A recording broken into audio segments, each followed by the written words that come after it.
السلام علیکم به کارکنان وسال حق. سلام بر برادران عزیزم. سلام به جناب آقای انصاری.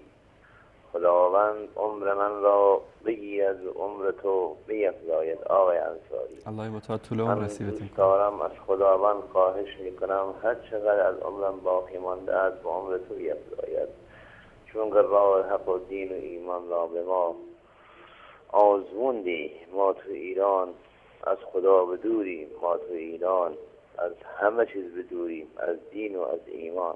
خدایا تو را به راه راست آقای انصاری هدایت کند. قربون تو من برم آقای انصاری. از کلمات زیبایت بهره میبریم، از دل گفته هایت ثمر میبریم آقای انصاری. آقای انصاری به خدا قسم دل و جان و تنمان همش برای تو میتبد.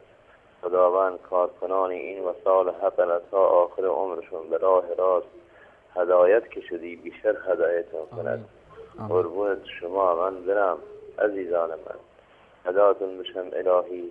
این همه آدمی که تو ایران به راه یکتا پرستی میپیوندد، شما از خدا بخواهید که این آدمایی که به راه توحید می آین و بیشتر و بیشتر بشن. خداوند شما را نگه دارد. خدا حافظ.